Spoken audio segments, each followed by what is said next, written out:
得閒再同你飲茶。啊，冇誠意㗎，得閒先飲茶，唔得閒都要飲，唔得閒都要飲。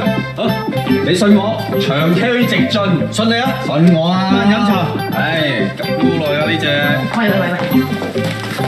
做乜會咁㗎嚇？冇咩啊？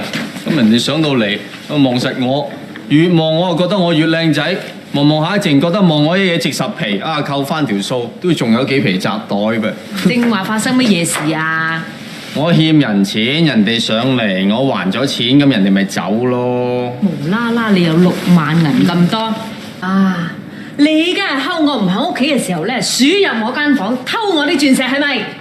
你一日老過一日，你不如話我數咗你啲生日。你咪走啊！而家即刻同你翻屋企，我點算過咧？少咁一樣咧，我當場剁咗你。坐喺度啊！你唔好喐啊！我而家入去咧點算我啲金銀珠寶、小金件咧？我即刻報警拉人。你嗱聲去啊！唔係你嗰啲一風吹得走㗎嗰啲。啱啦咩？嗱，你幫我看住佢啊！看住呢個賤人啊，賊嚟㗎！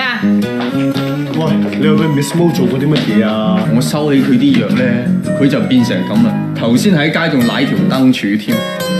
少咗半件咧，我都即刻出嚟碾鬼死你！34、35、36、37，又唔係喎，又齊喎，個賤人去邊度揾咁多錢翻嚟咧？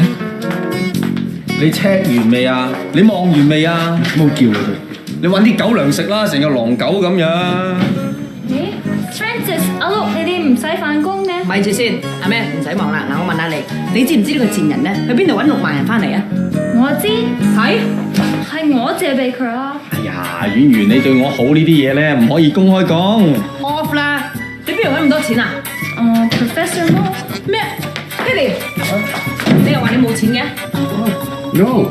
咁你去邊度揾6萬人借俾佢啊？哦，你有啊嘛？啊，你今朝開張 check 俾我嘅？你借6萬人俾阿婉婉啊？唔係，我邊有咁笨啊？我攞6萬人俾佢啊，我自己梗要就翻6萬嘛，一共12萬啊12萬啊！我咧呢方面好清楚，我就係欠阿婉媛6萬，有必要咧我就錢債肉償嘅。你即刻還錢！唔好啊！